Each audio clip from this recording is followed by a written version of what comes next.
Hello student. তো আমরা আজকে শুরু করব ক্লাস 12-এর একদম লাস্ট চ্যাপ্টার। সেটা হচ্ছে প্রাত্যহিক জীবনে রসায়ন, কেমিস্ট্রি ইন এভরিডে লাইফ। তো দেখো, এই চ্যাপ্টারের নাম থেকেই আমরা বুঝতে পারছি যে আমাদের প্রতিদিনের জীবনে কেমিস্ট্রি কোন কোন কাজে আমরা ব্যবহার করি। সকালে ঘুম থেকে উঠে টুথপেস্ট থেকে শুরু করে সাবান, শ্যাম্পু, ক্রিম, ডিটারজেন্ট, বস্ত্র। এর বস্ত্রের মধ্যে কি মানে যেগুলো আমরা জামা কাপড় পরি, সেই যে জামা কাপড়গুলো উল বা টেরিলিন বলো বা সিল্ক থেকে যে তৈরি হয় সেইগুলো, বা জামা কাপড় যে বিভিন্ন রকম কালারের আমরা যে পাই সেই কালারগুলো, বা আমরা যদি খাদ্যের কথায় আসি তো যে সমস্ত প্যাকিং ফুড পাওয়া যায়, ঠিক আছে, প্যাকেজ ফুড, সেই প্যাকেজ ফুডগুলো সংরক্ষণের জন্য যে সংরক্ষক ব্যবহার করি। তারপর আমরা যদি আমাদের প্রতিদিনের যে বিভিন্ন অসুখ বিসুখের কথা বলি, সেই সমস্ত অসুখ বিসুখ থেকে আমাদের সুস্থ হওয়ার জন্য যে সমস্ত ওষুধ আমরা ব্যবহার করি, ঠিক আছে। বা আমরা যদি চাষবাসের কথা বলি, চাষবাসের ক্ষেত্রে আমরা যে সমস্ত সার, মানে উন্নত মানের সার বা যে সমস্ত কীটনাশক, মানে সবই কিন্তু একটা প্রকার রাসায়নিক, ঠিক আছে। তো এই প্রাত্যহিক জীবনের রসায়নে আমরা মেইনলি যে তিনটি জিনিস সম্পর্কে পড়বো, সেটা হচ্ছে ওষুধ, খাদ্যবস্তু আর পরিষ্কার করার সামগ্রী সম্পর্কে, ঠিক আছে। মানে এইগুলো সম্পর্কে পড়বো যে এখানে এখানে আমরা রসায়নটাকে কিভাবে ব্যবহার করি। কি কি বললাম? মেডিসিন, ফুড ম্যাটেরিয়াল আর ক্লিনসিং এজেন্ট। একবার লিখেছি, দেখো কি কি আমরা পড়বো। 1 নম্বর যেটা আমরা পড়বো সেটা হচ্ছে ওষুধ। 2 নম্বর আমরা যেটা পড়বো সেটা হচ্ছে খাদ্যবস্তু বা ফুড ম্যাটেরিয়াল। 3 নম্বর যেটা পড়বো পরিষ্কার করার সামগ্রী, ঠিক আছে। এই তিনটে জিনিস তোমাদের সিলেবাসে আছে ক্লাস 12-এ। এই তিনটে কাজে রসায়ন কি কি ভাবে ইউজ হয় সেইগুলো হচ্ছে আমাদের জানার কাজ, ঠিক আছে। তো সবার আগে আমরা যেটা পড়বো সেটা হচ্ছে ওষুধ বা মেডিসিন, সেই সম্পর্কে পড়বো। তো দেখো, সবাই হেডিং দাও ওষুধ। ওষুধ সম্পর্কে পড়ার আগে আমরা ড্রাগ সম্পর্কে কিছু জানবো, ঠিক আছে। কি বললাম? ড্রাগ সম্পর্কে আমরা যেটা প্রথমে পড়বো, সবাই হেডিং দাও ওটা ওষুধ ও ড্রাগ, ঠিক আছে। দেখো, ড্রাগ, আমরা ড্রাগ শুনলেই ভাবি যে ড্রাগ বোধহয় খুবই খারাপ একটা জিনিস, কিন্তু ব্যাপারটা এরকম কিছু নয়। ড্রাগ হচ্ছে, ড্রাগটা আমরা যদি ডক্টরদের ভাষায় বলি তো সেটা এক প্রকার ওষুধ, ঠিক আছে। বা আমরা যদি কেমিক্যালি দেখি সেটাও একটা ওষুধ। তবে খুব সামান্য ডিফারেন্স আছে ওষুধ আর ড্রাগের মধ্যে, যেটা আমি পুরো মানে ড্রাগ সম্পর্কে বলার পর তোমরা নিজেরাই বুঝতে পারবে। দেখো, ড্রাগ হচ্ছে এমন এক প্রকার একটা রাসায়নিক পদার্থ যাদের আণবিক ভর খুবই কম। কত? দেখো, আণবিক ভরটা আমি কিসের সম্পর্কে বলছি? ড্রাগ সম্পর্কে, ঠিক আছে।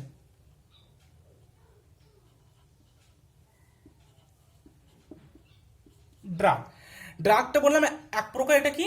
এটা এক প্রকার রাসায়নিক পদার্থ বা এক প্রকার রাসায়নিক বলতে পারো, ঠিক আছে, যাদের আণবিক ভর 100 থেকে 500 ইউনিফাইড মাস, ঠিক আছে। এই যে ইউনিফাইড মাস তোমরা জানো নিশ্চয়ই সবাই, একটা হাইড্রোজেনের 1 ইউনিফাইড মাস। তো এদের রাসায়নিক পদার্থ যাদের আণবিক ভরটা হচ্ছে 100 থেকে 500, মানে যেটা খুবই কম, ঠিক আছে, আণবিক ভরটা খুবই কম। এবং এগুলো কি করবে, আমাদের দেহে যে বায়োমলিকিউলস আছে বা যে জীবজ অণু আছে, সেই বায়োমলিকিউলস কোনগুলো? না carbohydrate, protein, nucleic acid, lipids, ঠিক আছে, এই যেগুলো আছে এগুলোর উপরে ক্রিয়া করে। এই রাসায়নিক পদার্থগুলো ক্রিয়া করে এরা একটা জৈবিক সক্রিয়তা বা বায়োলজিক্যাল অ্যাক্টিভিটি প্রদর্শন করে। এরাই হচ্ছে ড্রাগ। আবার বলছি, দেখো, যে ড্রাগ হলো এক প্রকার রাসায়নিক পদার্থ যাদের আণবিক ভর খুবই কম। কত বললাম? না 100 থেকে 500 ইউনিফাইড মাস। এবং এগুলো কি করে? এগুলো আমাদের দেহে যে সমস্ত বায়োমলিকিউলস থাকে, বায়োমলিকিউলস, তোমরা নিশ্চয়ই বায়োমলিকুলস পড়েছো এর আগের চ্যাপ্টার, বায়োমলিকুলস বা জীবজ অণু। যে আমাদের দেহে যে সমস্ত জীবজ অণু থাকে, জীবজ অণু কোনগুলোকে বলা হয়? না প্রোটিন, ঠিক আছে, কার্বোহাইড্রেট, কার্বোহাইড্রেট, তারপরে নিউক্লিক অ্যাসিড, ঠিক আছে, এই যেগুলো আছে লিপিডস, তো এই সমস্ত বায়োমলিকিউলসের সাথে এরা রিয়াকশন করে, ঠিক আছে। বায়োমলিকিউলস যেগুলোকে আমরা বাংলায় জীবজ অণু বলি, ঠিক আছে, জীবজ অণু। এরা কি করে, এই জীবজ অণুর উপর ক্রিয়া করে একটা জৈবিক সক্রিয়তা বা যেটাকে আমরা বায়োলজিক্যাল অ্যাক্টিভিটি বলি, বায়োলজিক্যাল অ্যাক্টিভিটি প্রদর্শন করে। এরাই হচ্ছে ড্রাগ। এবার দেখো, ড্রাগ মানে যে খুব খারাপ এমন কিছু না, ঠিক আছে। কিছু কিছু ড্রাগস আছে এই যে বায়োলজিক্যাল অ্যাক্টিভিটি দেখায়, এই অ্যাক্টিভিটিটা আমাদের বিভিন্ন রোগ নিরাময়ের কাজে ইউজ হয়, ঠিক আছে। এই রোগ নিরাময়ের কাজে যে সমস্ত ড্রাগগুলো ইউজ হয় তাদেরকে আমরা বলি মেডিসিন বা ওষুধ, ঠিক আছে।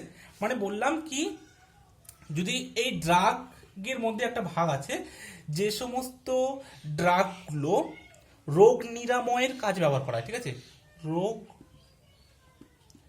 নিরাময়ের কাজে, রোগ নিরাময়ে ব্যবহৃত হয়, তারা হলো মেডিসিন। বোঝা গেল? তাহলে আমরা এখান থেকে একটা জিনিস বলতে পারি, দেখো এই যে মেডিসিন, মেডিসিনটাও কিন্তু এক প্রকার ড্রাগ। মানে সমস্ত মেডিসিনই ড্রাগ, কিন্তু সমস্ত ড্রাগ কিন্তু মেডিসিন নয়। কারণ কি, কারণ কোনো কোনো ড্রাগ আছে, ঠিক আছে, মানে যেগুলো কি না অতিরিক্ত মাত্রা যদি আমরা ব্যবহার করে ফেলি, বা কিছু কিছু ড্রাগস আছে যেগুলো আমাদের আসক্তি ধরিয়ে দেয়, মানে একবার ব্যবহার করার ফলে আবার পুনর্ব্যবহারের আসক্তি জন্মায়, ঠিক আছে। কিন্তু মেডিসিনে ওরকম কোনো ব্যাপার নাই। মেডিসিনটা হচ্ছে তোমার একবার ব্যবহার করবে, এটা দেহের তেমন কোনো বিশেষ কোনো সাইড এফেক্ট ফেলে না, এবং পুনর্ব্যবহারে কোনো আসক্তিও থাকে না, ঠিক আছে। এটা হচ্ছে মেডিসিন। তাই বলা হচ্ছে যে সমস্ত মেডিসিনই ড্রাগ, কিন্তু সমস্ত ড্রাগ কিন্তু মেডিসিন নয়, এটা মনে রাখবে, ঠিক আছে। অ্যাকচুয়ালি আমি যদি একটা তোমাদের চার্ট করে দেখাই তাহলে হয়তো সুবিধা হবে। তাহলে আমি একটু এটা মুছে ফেলছি, ঠিক আছে। আর যদি এই মেডিসিনটাই আমরা ডক্টররা যতটা পরিমাণ বা যে ডোজ আমাদেরকে বলে দেয় তার থেকে যদি বেশি পরিমাণে ইউজ করি, তখন এই মেডিসিনটাই আবার কিন্তু পয়জন বা বিষে পরিণত হবে। বোঝা গেল? যেটা আমি তোমাদের একটা গ্রাফের সাহায্যে দেখাচ্ছি। সাপোজ ধরো কোনো একটা ড্রাগস বলো বা কোনো একটা রাসায়নিক পদার্থ ধরো দিল আমাদেরকে, কোনো একটা রাসায়নিক দিল,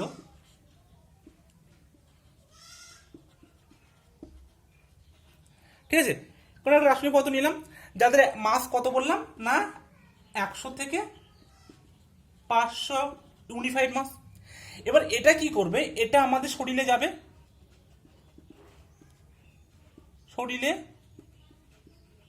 প্রবেশ করলো।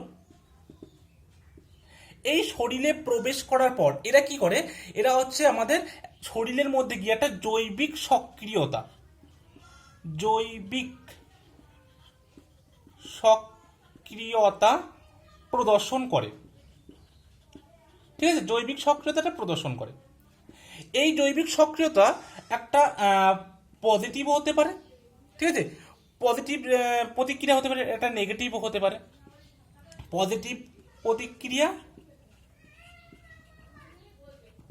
একটা হচ্ছে নেগেটিভ প্রতিক্রিয়া। দেখো এই পজিটিভ প্রতিক্রিয়া বল, এই যে সমস্ত পজিটিভ বা নেগেটিভ বলছি সেগুলো আসলে কি, দেখো যদি পজিটিভ মানে সেটা আমাদের দেহের উপকার করছে, ঠিক আছে, বা আমাদের বিভিন্ন রোগ নিরাময় করছে, সেগুলোকে আমরা বলছি পজিটিভ। এবং সেগুলোই কি, সেগুলোকে আমরা বলছি ওষুধ। যেগুলো নেগেটিভ মানে যেগুলো আমাদের দেহের ক্ষতি করছে বা যেগুলো আমরা গ্রহণ করলে আমাদের দেহের ক্ষতি হচ্ছে, সেগুলোকে আমরা বলছি বিষ অ্যাকচুয়ালি, ঠিক আছে, বিষ বলতে পারি। কিন্তু এই ওষুধটাই কিন্তু আবার বিষে পরিণত হতে পারে কখন না, যদি এটা আমরা অতিরিক্ত মাত্রায় ব্যবহার করি। মানে আমাদেরকে ডক্টর যে ডোজের কথা বলবে সেটা যদি আমরা ওভারডোজ নিয়ে নিই, অতিরিক্ত মাত্রায় ইউজ করি, তখন সেটা আবার বিষে পরিণত হবে। বোঝা গেল? একটা সিম্পল এক্সাম্পল দিলে হয়তো তোমরা বুঝতে পারবে। সাপোজ ধরো আমরা যে খাদ্য লবণ NaCl, এটা কি, এটাই তো একটা কেমিক্যাল। এই কেমিক্যালটা ধরো কারোর তোমাদের বাড়িতে যারা বয়স্ক আছেন, কারো হয়তো বিপি লো বিপি, ঠিক আছে, মানে ব্লাড প্রেশার লো, তাদের ক্ষেত্রে কি হবে, এই এনএসিএলটা ওষুধ হিসেবে কাজ করবে যদি সেটাকে আমরা খেতে দিই। কিন্তু যাদের blood pressure high, high BP, তাদের ক্ষেত্রে কি এটা বিষ হিসেবে কাজ করবে। কারণ এই একে তো প্রেশার হাই, তার উপর যদি আমরা এনএসিএল বা যেটা কাঁচা লবণ যেটা খেতে দিই, তাহলে সেটা কি তার পক্ষে মৃত্যু পর্যন্ত করতে পারে। ঠিক আছে, তো এরকমভাবে তোমরা একটা ফ্লো চার্টের মাধ্যমে এটাকে বুঝতে পারো। ঠিক আছে, এবার যেটা আমরা নিউ টপিক মানে নতুন একটা জিনিসে আসবো, সেটা হচ্ছে কেমোথেরাপি। কেমোথেরাপি কি? কেমোথেরাপিটা দেখো, অ্যাকচুয়ালি কেমোথেরাপি বললে অনেকের মনে ধারণা আছে যে কেমোথেরাপি হয়তো শুধুমাত্র ক্যান্সার রোগের জন্য ইউজ করা হয়, কিন্তু এরকম কোনো ব্যাপার না। ঠিক আছে, কেমোথেরাপি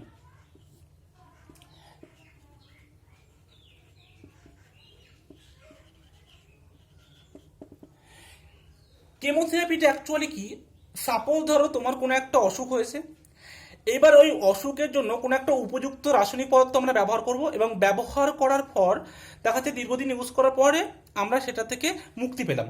এই যে কোনো একটা উপযুক্ত রাসায়নিক পদার্থ ব্যবহারের মাধ্যমে বিভিন্ন রোগের যে চিকিৎসা করা হয়, এই পদ্ধতিটাকে বলা হচ্ছে কেমোথেরাপি।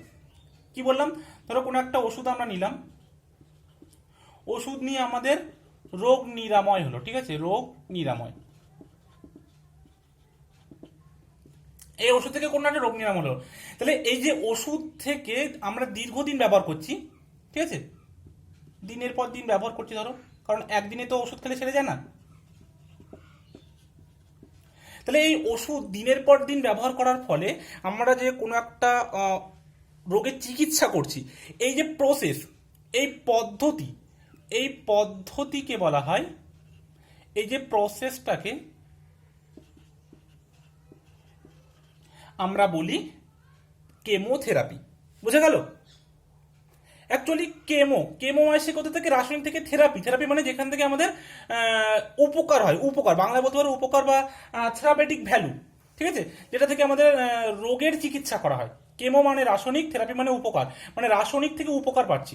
ঠিক আছে, এই যে পদ্ধতি, এই পদ্ধতিটাকে বলা হয় কেমোথেরাপি। তাহলে দেখো আমরা কি কি পড়লাম একবার দেখে নিই। আমরা পড়লাম যে ড্রাগস কি, ড্রাগসটা কি দেখো, বললাম যে রোগ নিরাময়ের জন্য ব্যবহৃত প্রাকৃতিক মানে কোন একটা রাসায়নিক পদার্থ যেগুলো মানব দেহের পক্ষে নিরাপদ নাও হতে পারে। ঠিক আছে, এবং যেগুলির বিষক্রিয়া বা পার্শ্ব প্রতিক্রিয়া, যেটা বললাম সাইড এফেক্ট থাকতে পারে, এবং যেগুলি ব্যবহারে আসক্তি সৃষ্টি হয়, মানে একবার গ্রহণ করলাম পুনর্ব্যবহারের একটা মানে পুনর্ব্যবহারের প্রবণতা একটা থাকতে পারে। ঠিক আছে, সেগুলোকে আমরা ড্রাগ বলি। কিন্তু ওষুধ কোনগুলো? ওষুধ হচ্ছে সেই সমস্ত রাসায়নিক যেগুলো কিনা মানবদের পক্ষে নিরাপদ এবং ব্যবহারে কোনো পার্শ্ব প্রতিক্রিয়া নেই বললে চলে, মানে থাকলেও সেটা খুবই খুবই কম, যেটা মানে ড্রাগের তুলনায় খুবই কম। ঠিক আছে, এবং কি হয়, এগুলি ব্যবহারে কিন্তু কোনো রূপ আসক্তি থাকে না, মানে পুনর্ব্যবহারে কোনো প্রবণতা থাকে না, সেগুলোকে কিন্তু বলে ওষুধ। তো তোমাদের হোমওয়ার্ক হচ্ছে এই ওষুধ আর এই ড্রাগের মধ্যে একটা পার্থক্য, এটা হচ্ছে হোমওয়ার্ক থাকলো। ঠিক আছে, ওষুধ আর ড্রাগের মধ্যে পার্থক্যটা লিখে দেখাবে আমাকে। বুঝে গেল? এবার আমরা আসছি যেটা, সেটা হচ্ছে ড্রাগের শ্রেণী বিভাগ, ক্লাসিফিকেশন অফ ড্রাগস। তো সবাই হেডিং দাও, ক্লাসিফিকেশন অফ ড্রাগস। দেখো এবার তাহলে সবাই হেডিং দিয়েছো ড্রাগের শ্রেণী বিভাগ। দেখো ড্রাগকে আমরা শ্রেণী বিভাগ করার প্রয়োজন কেন পড়লো? দেখো আমরা ঠিক একটা বলতে পারো, তোমরা নিশ্চয়ই ক্লাস 11-এ পিরিয়ডিক টেবিল পড়েছিল, সেখানে পিরিয়ডিক টেবিলে শ্রেণীবিভাগ করা হয়েছিল। ঠিক তেমনি দেখো কেন কোনো জিনিসকে শ্রেণীবিভাগ করা হয় কেন, কারণ সেটা সম্পর্কে জানতে যাতে আমাদের খুব সুবিধা হয় বা ব্যবহার করতে সুবিধা হয়, বা কোনো একটার প্রপার্টি জানলে অন্যগুলো প্রপার্টি যদি সেম হয়ে যায় তাহলে আমাদেরকে সেটা ব্যবহার করতে বা সেটা বুঝতে সুবিধা হবে। ঠিক তেমনি ড্রাগকেও যদি আমরা শ্রেণীবিভাগ করতে পারি তাহলে আমাদের ব্যবহার সম্পর্কে খুব একটা স্বচ্ছ ধারণা আসবে। ঠিক আছে, সেই জন্য আমরা কিন্তু ড্রাগকে শ্রেণীবিভাগ করি। দেখো প্রথম যে শ্রেণীবিভাগ সেটা হচ্ছে ভেষজ শাস্ত্রীয় ফলের ভিত্তিতে। ঠিক আছে, ভেষজ শাস্ত্রীয় ফলের ভিত্তিতে শ্রেণীবিভাগ। দেখো ভেষজ শাস্ত্রীয় ফলের ভিত্তিতে বা ফার্মোকোলজিক্যাল এফেক্টের ভিত্তিতে শ্রেণীবিভাগ যেটা করা হয় সেটা হচ্ছে, দেখো মানে এটা বলতে হচ্ছে যে আমাদের যে ড্রাগসগুলো থাকবে, ড্রাগস তো ডিফারেন্ট ডিফারেন্ট হতে পারে, ঠিক আছে, কিন্তু এদের যে এফেক্ট কোনো একটা সেল বা কোনো অর্গ্যান মানে কোনো কোষ বা আমাদের দেহে যে বিভিন্ন অঙ্গ প্রত্যঙ্গ আছে তাদের ওপরে এদের প্রভাবটা কিন্তু সেম। কিন্তু মেডিসিন বা যে ড্রাগটার কথা বলছি, ড্রাগটা কিন্তু আলাদা আলাদা হতে পারে। ড্রাগস ডিফারেন্ট, বাট এদের কাজ বা এদের এফেক্ট একই হবে। একটা এক্সাম্পল দিলে তোমরা ভালো বুঝতে পারবে। সাপোজ ধরো কারোর জ্বর হয়েছে, ঠিক আছে, জ্বর। তো জ্বরের ক্ষেত্রে আমরা যেমন প্যারাসিটামল ইউজ করি, প্যারাসিটামল, তেমনি আমরা এটাকে আইব্রুফেনও ইউজ করতে পারি।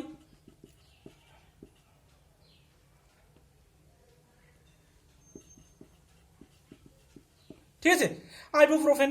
তো দেখো মানে দুটো ড্রাগস কিন্তু আলাদা আলাদা, কিন্তু এদের কাজ কি? জ্বরের উপশমই, ঠিক আছে, জ্বর নিরাময় করা। বা যে সমস্ত পেইন কিলার, পেইন কিলার কিন্তু বাজারে অনেকগুলো আছে, পেইন কিলার, ঠিক আছে। তো এই পেইন কিলার অনেক রকমের আছে, কিন্তু সমস্ত পেইন কিলার যে সমস্ত ড্রাগস আছে, সমস্ত ড্রাগসগুলোর কাজ কি? পেইন কিলার মানে ব্যথা বেদনার উপশম করা। যেমন বাজারে যে সমস্ত পেন কিলার পাওয়া যায় তার মধ্যে প্যারাসিটামল আছে, তারপরে তোমাদের অ্যাসপিরিন আছে, অ্যানালজিন আছে, ঠিক আছে। তো এই যে প্যারাসিটামল, অ্যাসপিরিন, অ্যানালজিন, এই যে তিন প্রকার ড্রাগের নাম বললাম, এই তিন প্রকার ড্রাগস কিন্তু আলাদা আলাদা, কিন্তু এদের কাজ কি? শরীরের উপরে যে এফেক্ট সেটা কিন্তু একই, কারণ প্রত্যেকেই কিন্তু ব্যথা বেদনার উপশমে কাজ করে। ঠিক আছে, তো এটা হচ্ছে ভেষজ শাস্ত্রীয় ফলের ভিত্তিতে শ্রেণীবিভাগ। 2 নম্বর যেটা, সেটা আবার হেডিং ড্রাগের ক্রিয়ার ভিত্তিতে, ঠিক আছে। 2 নম্বর যেটা হচ্ছে সেটা হচ্ছে ড্রাগের ক্রিয়ার ভিত্তিতে, on the basis of drug action. ঠিক আছে, কি বললাম? On the basis of drug action, মানে কোনো একটা নির্দিষ্ট ড্রাগ কোনো একটা নির্দিষ্ট বায়োকেমিক্যাল প্রসেসের উপর যদি ক্রিয়া করে তার উপর ভিত্তি করে ড্রাগদেরকে শ্রেণীবিভাগ করা হয়। ঠিক আছে, কেমন? যেমন ধরো আমরা জানি যে কোনো একটা মানুষের শরীরে কোনো একটা পার্টিকুলার খাদ্য গ্রহণের ফলে কি হয়? দেহে অ্যালার্জি হয়। কারো দেখা যাচ্ছে ডাল, কারো হচ্ছে চিংড়ি মাছ, ঠিক আছে, মানে আমি বললাম কোনো একটা ডিমের কুসুমে, কারো হচ্ছে ধুলোবালিতে, মানে এক একটা মানুষের ক্ষেত্রে দেখাচ্ছে এক একটা জিনিসের উপর জন্য দেহে অ্যালার্জি সৃষ্টি হয়। তো অ্যালার্জি অ্যাকচুয়ালি কি? অ্যালার্জিটা অ্যাকচুয়ালি হচ্ছে হিস্টামিন বলে একটা পদার্থ আছে যেটা আমাদের শরীরে ক্ষরিত হয় এবং দেহে অ্যালার্জি সৃষ্টি করে। এবারে সেই হিস্টামিনকে প্রতিরোধ করার জন্য একটা পার্টিকুলার ড্রাগ আছে যেটাগুলোকে আমরা অ্যান্টি হিস্টামিন বলি। কি বললাম? Anti histamine. ঠিক আছে, এই যে অ্যান্টি হিস্টামিন যেগুলো বললাম, এই অ্যান্টি হিস্টামিন কি করে? হিস্টামিনের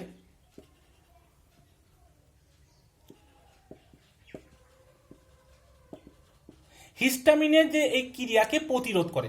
মানে কি? এই যে ড্রাগের ক্রিয়া, এই ড্রাগটার ক্রিয়া শুধুমাত্র হিস্টামিনের ক্রিয়াটাকে প্রতিরোধ করা। মানে একটা নির্দিষ্ট ড্রাগ কোনো একটা পার্টিকুলার এই যে বায়োমলিকুলার প্রসেস থাকে তার উপরে ক্রিয়া করে, তার উপর ভিত্তি করে এই ড্রাগটাকে শ্রেণীবিভাগ করা হয়। ঠিক আছে, 3 নম্বর হচ্ছে রাসায়নিক গঠন, on the basis of chemical structure. রাসায়নিক গঠনের উপর ভিত্তি করে, ঠিক আছে, রাসায়নিক গঠনের উপর ভিত্তি করে। তো এক্ষেত্রে দেখো রাসায়নিক গঠন মানে দেখাচ্ছে কোনো একটা ড্রাগস বা অনেক ড্রাগস আছে যাদের প্যারেন্ট যে পার্ট থাকে, যা প্যারেন্ট মলিকিউল যেগুলো থাকে তাদের স্ট্রাকচারটা সেম থাকে। তো কি হয়? একই স্ট্রাকচার বা সেম স্ট্রাকচার যুক্ত যে সমস্ত ড্রাগস আছে তাদের ধর্ম একই রকম হবে। মানে তারা দেহে যে বায়োলজিক্যাল প্রসেসগুলো করবে বা বায়োমলিকুলসের উপর যে কাজটা করবে তাদের কাজগুলো একই রকম। ঠিক আছে, তো সেই জন্য মানে বিভিন্ন ড্রাগসের যে কেমিক্যাল স্ট্রাকচার আছে তাদের উপর ভিত্তি করেও ড্রাগের শ্রেণীবিভাগ করা হয়। যেমন একটা উদাহরণ বলছি, সালফোনামাইডের উদাহরণ, ঠিক আছে, যেগুলো কিনা অ্যান্টি ব্যাকটেরিয়াল ধর্ম প্রদর্শন করে। যেমন ধরো দেখো NH2S ডবল বন্ড ও ডবল বন্ড ও NHR। ঠিক আছে, এবার দেখো এই যে পার্টটা দেখাচ্ছে অনেক ড্রাগস আছে যাদের এই পার্টটা সেম। এবার এই আটটা বারবার চেঞ্জ হতে পারে, একবার CH3 হলো, কোনোবার হাইড্রোজেন হলো, কোনোবার C2H5 হলো, কোনোবার PH হলো, মানে এরকম হতে পারে। ঠিক আছে, তো এই গ্রুপটা আলাদা হওয়ার জন্য, যেহেতু এই প্যারেন্ট পার্টটা সেম, সেই জন্য এরা কি করবে, সেম ধর্ম প্রদর্শন করবে এবং সেম বায়োলজিক্যাল প্রসেসের উপর কাজ করবে। ঠিক আছে, তো এটা গেল কেমিক্যাল স্ট্রাকচারের উপর ভিত্তি করে। আর একটা হচ্ছে 4 নম্বর, যেটা একটু উপরে লিখছি। 4 নম্বর হচ্ছে আণবিক লক্ষ্য বস্তুর উপর ভিত্তি করে। ঠিক আছে, on the basis of molecular target. কি বললাম? 4 নম্বর আণবিক লক্ষ্য বস্তুর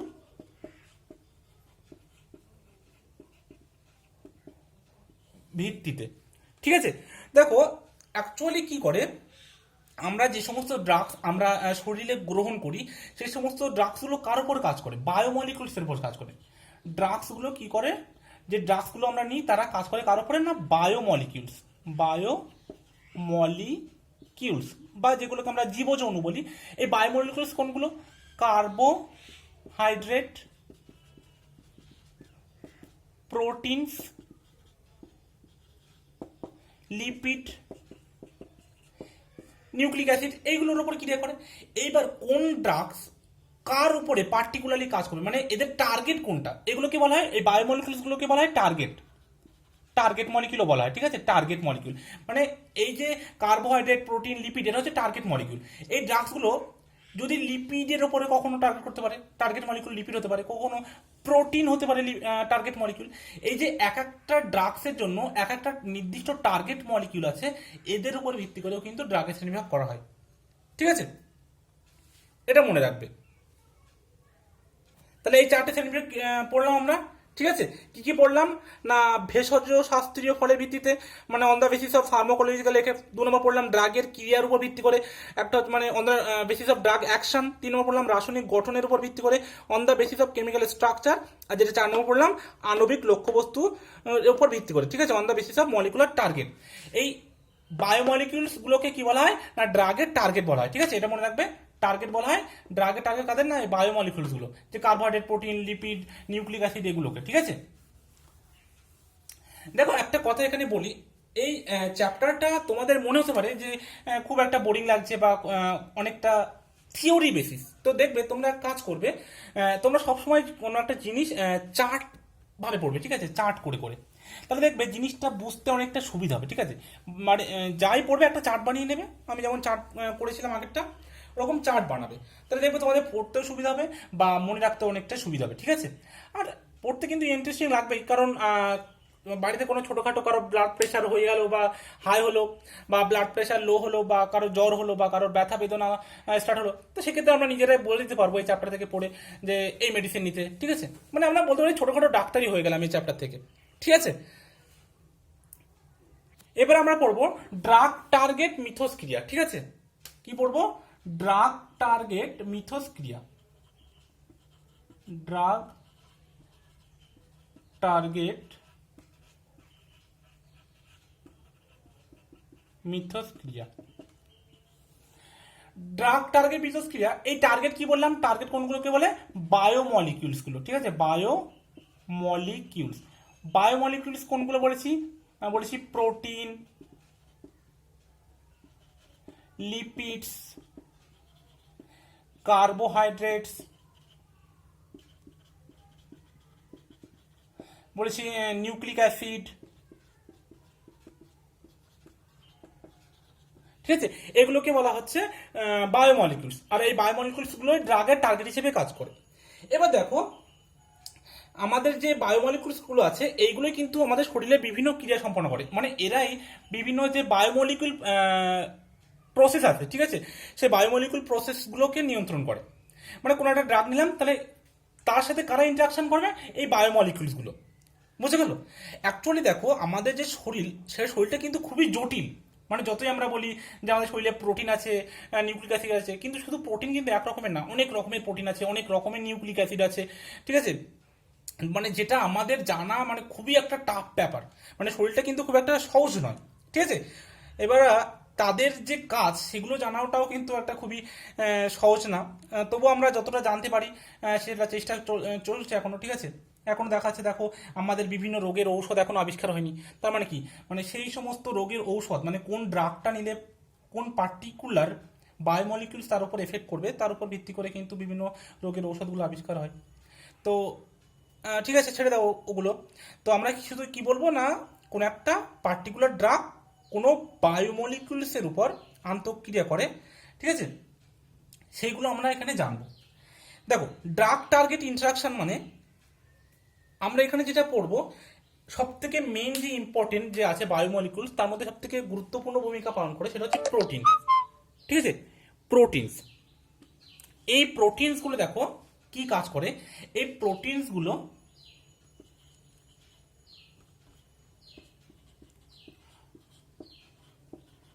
কখনো উৎসেচক হিসেবে কাজ করছে আমাদের দেহে, যেটাকে আমরা এনজাইম বলি। এই এনজাইমটাকে আবার কি বলা হয়, এই এনজাইমটাকে কিন্তু বলা হয় আবার বায়োলজিক্যাল ক্যাটালিস্ট, ঠিক আছে। এনজাইমকে কি বলা হয়, বায়োলজিক্যাল ক্যাটালিস্ট। এটা তোমরা কিন্তু সবাই পড়েছো, ক্লাস 12-এরই একটা কোনো একটা চ্যাপ্টারতে পড়েছো, ঠিক আছে, যে এনজাইমের ব্যাপারে। 2 নম্বর যেটা আসছি সেটা হচ্ছে এরা আবার রিসেপ্টর হিসেবে কাজ করে, ঠিক আছে। রিসেপ্টর, রিসেপ্টর মানে কি, যারা কোনো একটা খবরাখবর এক কোষ থেকে অন্য কোষে বহন করে, ঠিক আছে। মানে অ্যাকচুয়ালি কি হয়, প্রোটিন অণু কি হয়, শরীরের যোগাযোগ রক্ষার ক্ষেত্রে কিন্তু গুরুত্বপূর্ণ একটা ভূমিকা পালন করে, সেই জন্য প্রোটিনগুলোকে আবার রিসেপ্টরও বলে। আর 3 নম্বর হচ্ছে বাহক প্রোটিন, ঠিক আছে, বা কেরিয়ার প্রোটিন যেগুলোকে আমরা বলি। অ্যাকচুয়ালি কি করে দেখো, বাহক প্রোটিনটা হচ্ছে, আচ্ছা তিনটে একটু বলি। উৎসেচক কি, উৎসেচক হচ্ছে আমাদের দেহে যে সমস্ত খাদ্য আমরা গ্রহণ করি, সেই খাদ্যগুলোকে ভেঙে কি হয়, আমাদের হচ্ছে কার্বোহাইড্রেট তৈরি হয় বা গ্লুকোজ তৈরি হয়, ঠিক আছে। সেই গ্লুকোজ থেকে আমরা শক্তি পাই। তো উৎসেচক কি করে, যে কোনো একটা খাদ্যকে পাচন করতে খুব সাহায্য করে। দেখাচ্ছে যদি উৎসেচক আমাদের দেহে না থাকতো, তাহলে একটা খাদ্য, কোনো একটা সময়ের খাদ্য পাচিত হতে দেখা যাচ্ছে বছরের পর বছর লাগে যেত। কিন্তু উৎসেচক থাকার দরুন সে খাদ্যটাকে পাচিত হতে খুব কম সময়ে পাচিত হয়ে যাচ্ছে, ঠিক আছে। এই জন্য কে ক্যাটালিস্ট বলে, কারণ ক্যাটালিস্ট কি, কোনো একটা রিয়াকশনের বিক্রিয়ার বেগটাকে বাড়াতে সাহায্য করে, তাই তো, সেটা তো ক্যাটালিস্ট। সেই জন্য উৎসেচককে আমরা বলি বায়োলজিক্যাল ক্যাটালিস্ট, ঠিক আছে। রিসেপ্টর কি, রিসেপ্টর হচ্ছে কেরিয়ার প্রোটিন, মানে দেখা যাচ্ছে কোনো একটা, সরি কেরিয়ার প্রোটিন না, রিসেপ্টর হচ্ছে তোমার যোগাযোগ রক্ষার কাজ করে। দেখা যাচ্ছে কোনো একটা সাপোজ তোমার পায়ে কোথাও একটা মশা কামড়েছে, ঠিক আছে, তো সেটা ব্রেন থেকে পায়ে তোমাদের ডাইরেক্ট হাত চলে যাচ্ছে, ঠিক আছে। তো এই যে রিসেপ্টর, এটা ওই কাজ করে যে তোমার পায়ে কোথায় কামড়েছে তুমি না দেখেও সেটাকে মারতে পারো মশাটাকে, ঠিক আছে। এটা হচ্ছে রিসেপ্টর। বাহক প্রোটিন কি, সাপোজ কোনো একটা সেল আছে, সেলের মধ্যে দেখা যাচ্ছে আহ, উম, কোনো একটা অঙ্গাণু আছে, বা কোনো একটা কি বলবো, পোলার অঙ্গাণু আছে, ঠিক আছে। ধরো পোলার, কোনো একটা পোলার মলিকিউল আছে, যে পোলার মলিকিউলটা এই কোষের কোনো দরকার নেই, এটা এটা ধরো কোষ, ঠিক আছে, সেল। এই সেলের মধ্যে দেখা যাচ্ছে কোনো একটা পোলার মলিকিউল আছে। এই পোলার মলিকিউলটার এই সেলের কোনো প্রয়োজন নেই, তখন কি করবে, দেখা যাচ্ছে বাইরে কোনো একটা, এই কোষের বাইরে কোনো পোলার মলিকিউল আছে, সেই পোলার মলিকিউলটা কোষের প্রয়োজন, তখন প্রোটিনগুলো কি করে, এই পোলার মলিকিউলগুলোকে বার করে দেয় এবং এই যে পোলার মলিকিউলটা বাড়ি ছিল সেটাকে ভিতরে নিয়ে দেয়, ঠিক আছে। এই জন্য একে বলা হয় বাহক প্রোটিন বা ক্যারিয়ার প্রোটিন, ঠিক আছে। এইরকম হিসেবে কাজ করে। এবার আমরা যেটা পড়বো সেটা হচ্ছে ড্রাগ টার্গেট ইন্টারাকশন বা ড্রাগ টার্গেট মিথস্ক্রিয়ার প্রথম যে টার্গেট রূপে এনজাইম কিভাবে কাজ করে, ঠিক আছে। ঠিক আছে, তাহলে আজকে এই পর্যন্ত রাখছি। নেক্সট দিন আমরা ড্রাগের টার্গেট রূপে এনজাইম এটা করবো সামনের দিন, ঠিক আছে। আজকে এই পর্যন্ত থাকছে। নেক্সট দিন আমরা কি করব, ড্রাগের টার্গেট রূপে এনজাইম, ঠিক আছে, enzyme as the target form.